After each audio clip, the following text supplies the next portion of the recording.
کل نفس ذائقۃ الموت، اور یہ وعدہ الہی ہے، اور اللہ کا وعدہ جھوٹا نہیں ہوتا۔ ان اللہ لا یخلف المیعاد، اس نے جو کہا وہ پورا کیا۔ رب تعالیٰ نے فرمایا ہر جان کو موت کا مزہ چکھنا ہے، تو یہاں پر انسان کو نہیں کہا اللہ نے، کل نفس۔ نفس کسے کہتے ہیں؟ نفس میں ہر زندہ چیز آ گئی، اس میں صرف انسان نہیں، جنات بھی شامل ہوئے، دوسرے جانور، چرند پرند، کیڑے مکوڑے، سب اس کے اندر شامل ہوئے۔ جس کے اندر بھی جان ہے اس کو موت کا مزہ چکھنا ہے۔ اور اگر جان کے اعتبار سے درختوں کو مراد لیا جائے، نباتات، اس میں بھی اگر جان ہے تو انہیں بھی موت کا مزہ چکھنا ہوگا۔ گویا کہ اس کا حاصل مفہوم یہ نکلا، دنیا کی کوئی چیز باقی رہنے والی نہیں، سب فانی ہے۔ حتیٰ کہ انبیاء اکرام علیہ السلام جو رب تعالیٰ کے سب سے قریبی بندے ہیں، اس کی مخلوق میں سب سے عزیز ترین اس کو ہیں، انہیں بھی اللہ نے اس وعدے سے گزارا۔ انبیاء کو بھی اجل آنی ہے۔ اعلیٰ حضرت فرماتے ہیں انبیاء کو بھی اجل آنی ہے، مگر اتنی کہ فقط آنی ہے، مگر اتنی کہ فقط آنی ہے، پھر دوبارہ ان کی زندگی ویسی ہی جیسے تھی ویسے لوٹا دی جائے گی، لیکن ایک آن کے لیے تو موت آئے گی۔ اگر موت سے کسی کو بچنا ہوتا تو سب سے پہلے اللہ تعالیٰ اپنے حبیب پاک صلی اللہ علیہ وسلم کو اس سے مستثنا رکھتا، حتیٰ کہ حضور پاک صلی اللہ علیہ وسلم انسان ہیں، فرشتوں کو بھی موت سے آزادی نہیں دی گئی، فرشتوں کو بھی موت سے چھٹکارا نہیں دیا گیا، انہیں بھی موت کے راستے سے گزارا جائے گا۔ یہ اور بات ہے کہ ان کی عمریں طویل ہوں گی۔ جب قیامت کے قریب سور پھونکا جائے گا تو تمام ملائکہ اور فرشتوں پر بھی موت آئے گی۔ حد تو یہ ہے کہ ملک الموت جو سارے لوگوں کی روح قبض کرنے پر معین ہے، انہیں بھی موت آئے گی، ان کی بھی روح نکالی جائے گی۔ وہ رب تعالیٰ خود ان کی موت، ان کی روح قبض فرمائے گا، اور پوری دنیا جس کے سور پھونکنے سے فنا ہوگی وہ اسرافیل علیہ السلام ہے۔ اسرافیل علیہ السلام ایک فرشتے ہیں جن کے متعلق حدیث پاک میں ہے کہ وہ اپنے ہاتھ میں باجے کی طرح کی ایک چیز سینگ کے شکل کی ہے، اس کو لے کر وہ کھڑے ہی ہیں، ابھی بھی کھڑے ہیں۔ جیسے ہی انہیں حکم ہوگا اس کو پھونکنے کی تو وہ سور پھونکیں گے۔ سور میں شروع تھوڑی سی ہلکی ہلکی آوازیں آئیں گی، اور اس کے بعد وہ آواز بڑھتے بڑھتے بڑھتے دنیا میں اتنی پھیل جائے گی کہ اس آواز کی بنیاد پر جتنے بھی اس وقت دنیا میں ہوں گے سب کے سب پہلے بے ہوش ہوں گے، پھر مر جائیں گے۔ یہی قیامت ہے۔ تو سور پھونکنے والا فرشتہ اسرافیل علیہ السلام وہ اپنے ہاتھ میں سور لے کر منہ لگائے کھڑے ہیں، اتنے انتظار میں ہیں، ابھی حکم ہوگا تو ابھی پھونک دوں گا۔ تو جیسے ہی وہ سور پھونکیں گے کوئی چیز دنیا میں باقی نہیں رہے گی، ہر جان موت کا مزہ چکھ چکی ہوگی، چاہے وہ نباتات ہوں، پرند چرند، کیڑے مکوڑے، حیوانات، جنات، فرشتے، انسان، اس کے علاوہ جو کچھ بھی دنیا میں جان کی طرح سے باقی ہوگی سب کو فنا کیا جائے گا۔ حتیٰ کہ قرآن کہتا ہے پہاڑوں کو بھی اڑایا جائے گا، پہاڑوں کو بھی اڑایا جائے گا، ان کی جڑیں اکھاڑ دی جائیں گی، اور پہاڑ ہوا میں ایسے اڑ رہے ہوں گے جیسے پتنگے اڑتے ہیں، چھوٹے چھوٹے پتنگے جس طرح اڑتے ہیں۔ وَإِذَا الْجِبَالُ سُيِّرَتْ قرآن میں ہے۔ اور سمندروں کو بھی ختم کیا جائے گا، ان میں آگ لگا دی جائے گی، پانی میں آگ لگا دی جائے، سورج کو چاند سے ٹکرا دیا جائے گا، ہر تارا دوسرے تارے سے ٹکرا جائے گا، اور اس کے بعد جو بلاسٹ ہوگا، جو آگ لگے گی، اس کو ہم یہاں پر ایکسپلین بھی نہیں کر سکتے، بتا بھی نہیں سکتے۔ تو گویا کہ یہ ساری چیزیں فنا کی جائیں گی، حتیٰ کہ اور کوئی چیز اگر باقی ہے تو آسمان اور زمین، فرمایا گیا آسمان کو بھی زمین سے ملا دیا جائے گا، آسمان جو قائم ہے بغیر ستون کے اسے گرا دیا جائے گا، اور زمین جو پانی پر بچھی ہے یہ سب ہل جائے گی اور زلزلے آئیں گے. اذا زلزلت الارض زلزالہا، پھر اس کے اندر کی ساری چیزیں زمین نکال پھینکے گی. تو گویا کہ کائنات میں کوئی چیز کسی بھی چیز کو قرار نہیں ہوگا. وہ اسرافیل جو سور پھونک رہے ہوں گے آخری وہ جان ہوگی، اللہ انہیں بھی موت عطا کرے گا، انہیں بھی موت عطا کرے. بچا کون؟ ملک الموت بھی نہیں، اسرائیل علیہ السلام بھی نہیں، اسرافیل علیہ السلام بھی نہیں. سارے جب سو چکے ہوں گے تنہا رب ذوالجلال کی ذات باقی ہوگی. کل من علیہا فان وَيَبْقَى وَجْهُ رَبِّكَ ذُو الْجَلَالِ وَالْإِكْرَامِ، جو کچھ بھی اس پر ہے سب فنا ہو جائے گا اور باقی رہنے والی ذات رب ذوالجلال کی ہوگی. صرف تنہا باقی خدائے قدیر و جبار وحدہ لا شریک لہ موجود ہوگا. اب اس کے بعد جب رب تعالیٰ کی مرضی ہوگی وہ پھر سے اسرافیل علیہ السلام کو اٹھائے گا. اب وہ دوبارہ انہیں سور پھونکنے کا حکم ہوگا، تب وہ پھر سے وہ سور پھونکیں گے تو آدم علیہ السلام سے لے کر قیامت تک جتنی جانیں آئی تھی سب کو پھر سے اٹھایا جائے گا. تو یہ موت کے برج سے ہر ایک کو گزارا جائے گا. اللہ فرماتا وَإِنَّمَا تُوَفَّوْنَ أُجُورَكُمْ يَوْمَ الْقِيَامَةِ، تم جو کچھ بھی یہاں کر رہے ہو یہ سب کا بدلہ قیامت پہ تمہیں مل کے رہے گا. تمہیں موت اسی لیے دی جا رہی ہے کہ دوسری دنیا میں تمہیں لے جانا ہے، یہاں سے تمہیں پاس کر کے دوسری دنیا میں لے جانا ہے. اور فمن زحزح عن النار وادخل الجنت فقد فاز، اے لوگو کامیاب تو وہ ہے جو اپنے اعمال کی بدولت جہنم سے بچ کر کے جنت میں چلا گیا. کامیاب وہ ہے قیامت کے دن. اور آگے رب فرماتا وَمَا الْحَيَاةُ الدُّنْيَا إِلَّا مَتَاعُ الْغُرُورِ، دنیا کی زندگی تو دھوکے کا مال ہے، دھوکے کا مال ہے. اس دنیا نے ہمیں ایسا غافل کر رکھا ہے، ایسا غافل کر رکھا ہے. اور اسی لیے قرآن کہتا الہاکم التکاثر حتی زرتم المقابر، یہ دنیا کی کثرت نے، بہت زیادہ مال نے تمہیں اللہ سے دور کر دیا ہے. اے لوگو جاؤ ذرا قبروں کو دیکھ آؤ، قبروں کی زیارت کر کے آؤ. قبروں کی زیارت پھول چڑھانے چادر چڑھانے کے لیے ہی نہیں بلکہ اللہ کے حبیب صلی اللہ علیہ وسلم نے فرمایا فَإِنَّهَا تُذَكِّرُكُمْ بِالْآخِرَةِ، اس لیے زیارت کرو قبروں کی کہ تمہیں وہ تمہارا آخری وقت یاد دلاتی ہیں. کسی بھی قبر کے سرانے پر کھڑے ہو جاؤ، اس کی پائنتی کھڑے ہو جاؤ، ذرا سوچو کہ اس میں سونے والا کون ہے، اس کی کیا تاریخ تھی، کتنا یہ یہاں پر جیا ہے، کتنے دن رہا دنیا میں، کیا کیا کھایا، کیا کیا پیا، کتنے لوگوں سے دوستی کیا، کون سا کام کرتا تھا. تمہارا ذہن گھوم جائے گا. اور ذرا اگر تم اپنے ہاتھوں سے اس کی مٹی ہٹاؤ گے تو ہڈیوں کے سوا کچھ نہ ملے، اور کچھ کی تو ہڈیاں بھی گل گئی ہوں گی. ہماری زندگی کا یہی حاصل ہے. ہمارا جسم کیڑے مکوڑوں کی غذا بنا دیا جائے گا. ہماری دفن کے بعد سب سے پہلے ہمارے جسم کو پھاڑ دیا جائے گا. پیٹ ہمارا سب سے پہلے پھٹ جاتا ہے، زبان ہماری باہر نکل آتی ہے، آنکھوں کے دیدے ختم کر دیے جاتے ہیں، ناک سے ہماری تمام تر پیٹ کی چیزیں باہر نکل جاتی ہیں.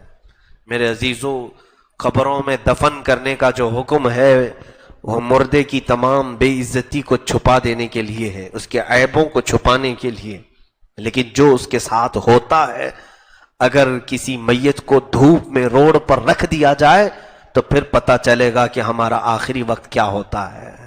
مرنے کے بعد کسی لاش کو گرم سورج کے سامنے روڈ پر رکھ دو، 24 گھنٹے کے بعد اس کی لاش کے پاس سے گزرو، پھر اس کے بدن سے نکلنے والی تعفن سے تم بے ہوش ہو جاؤ گے.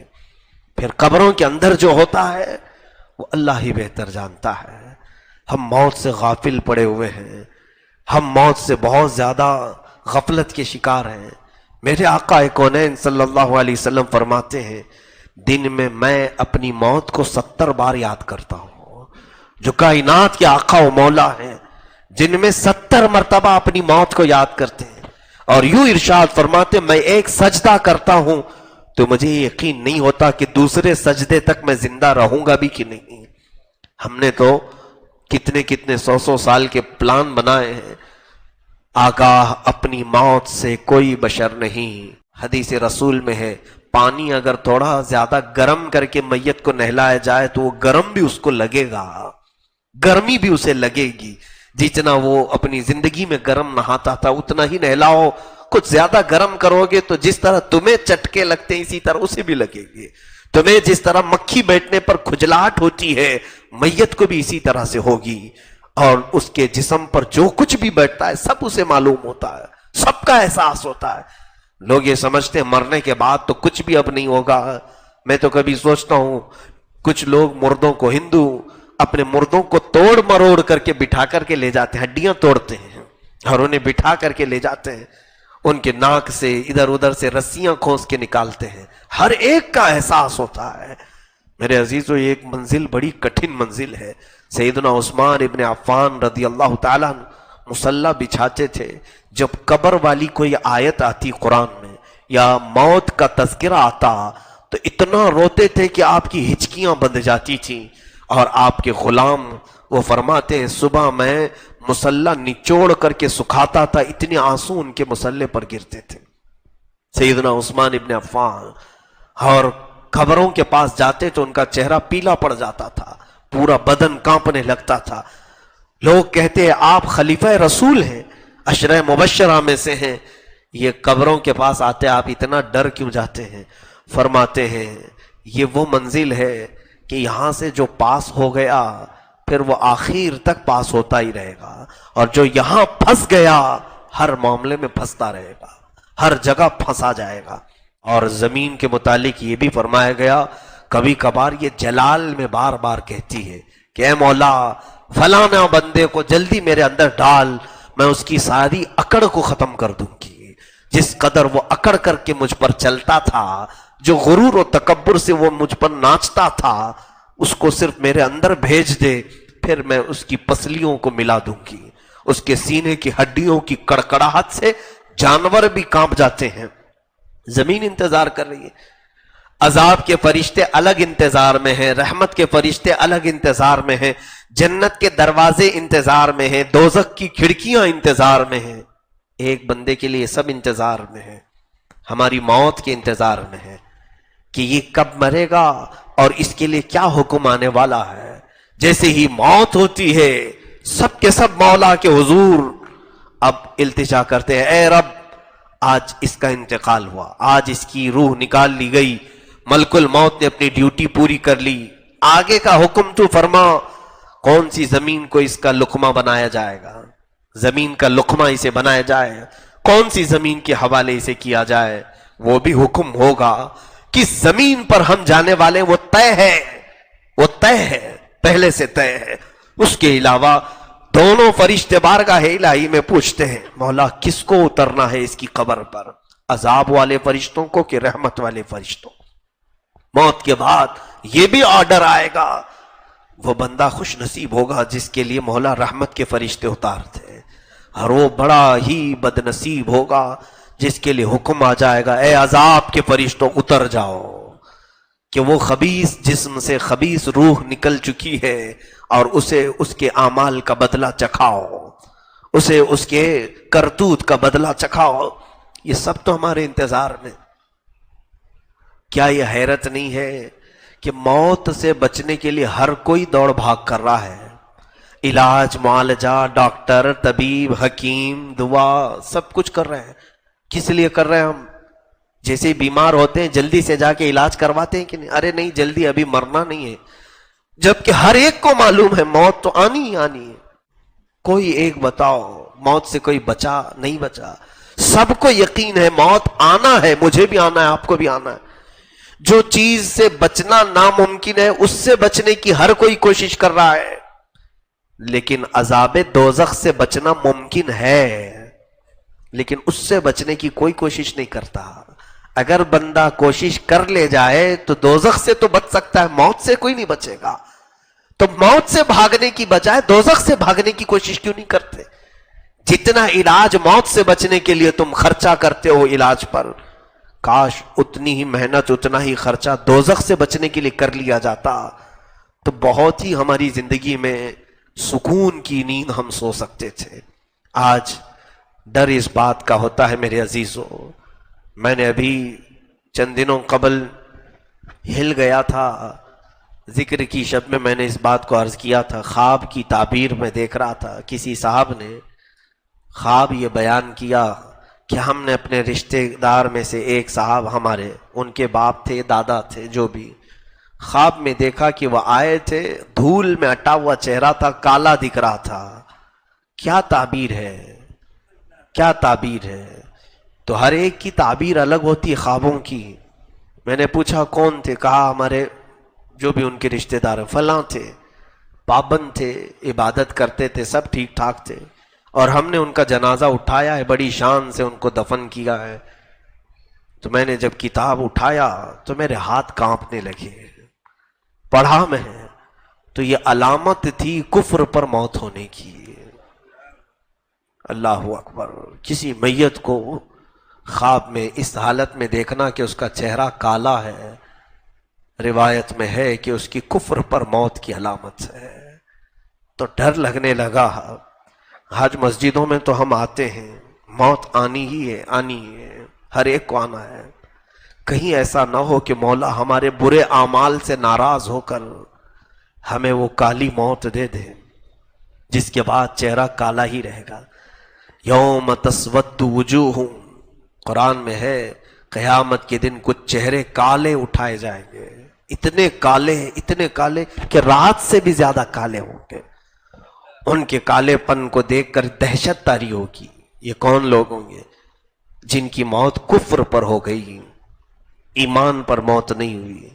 عزیزان گرامی, اتنی خوش فہمی میں ہم آج جیتے ہیں, نمازوں کو چھوڑ کر بستروں پر ایسے لیٹے ہوتے ہیں.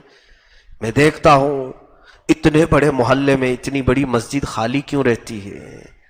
کیا مرنے کا کسی کو خوف نہیں؟ ابھی چند دن قبل ایک صاحب ان کا انتقال ہوا. کیسے جانتے ہیں آپ؟ 40 سال کی عمر ہے, بڑے بزنس مین تھے, بڑے بزنس مین. ان کے بچے ہمارے پاس آتے ہیں, کہا کہ ابا رات کو سوئے, صبح اٹھے ہی نہیں. اٹھنے کا معمول تھا صبح 8-9 بجے, لیکن اس دن وہ 11 بجے تک سوتے رہے. 11 بجے تو جب اماں نے اٹھانا چاہا تو جسم پورا ٹھنڈا تھا. دیکھ کر وہ گھبرائیں, ڈاکٹر کو بلایا گیا تو کہا رات میں ان کا انتقال ہو چکا ہے, بستر سے دوبارہ اٹھ ہی نہیں سکے. وہ جنازہ بھی میں نے دیکھا, رات کو نارمل کھانا کھا کر کے سویا ہوا آدمی صبح اٹھ ہی نہیں سکا. اے میرے عزیزو, کتنے مزے سے ہم فجر کی نمازیں قضا کرتے ہیں. کیا تمہیں خبر ہے کہ آج کی فجر کی نماز قضا کرنے کے بعد اگر تمہاری موت آئی تو بے نمازیوں میں ہی حشر ہوگا, اٹھایا جائے گا یہی کہہ کر کے قیامت کے دن, مولا یہ بنا نماز کے تیری بارگاہ میں آیا ہے. ہم تو ڈرتے ہیں اس بات سے کہ عشاء ہماری قضا نہ ہو جائے, چھوٹ نہ جائے, کہ کہیں اگر یہ رات ہماری زندگی کی آخری ہو تو ہم کو جب اٹھایا جائے گا, موت لی جائے گی تو بے نمازی اٹھایا جائے گا. اور بے نمازیوں کے متعلق میرے آقا صلی اللہ علیہ وسلم فرماتے ہیں قیامت کے دن جہنم کا ایک دروازہ ہے, اس دروازے پر فرعون, حامان, شداد, قارون, ابو جہل, ابو لہب, ان کے نام لکھے ہوں گے. انہی ناموں کے ساتھ بے نمازی کا بھی نام لکھا ہوگا, انہی ناموں کے ساتھ اس کا بھی نام ہوگا. کیسے ہم اس طرح کی غفلت میں ہیں میرے عزیزو. موت ایک ایسی چیز ہے جو ہر بندے کو ہلا دیتی ہے, ہر بندے کی عبرت کے لیے کافی ہے.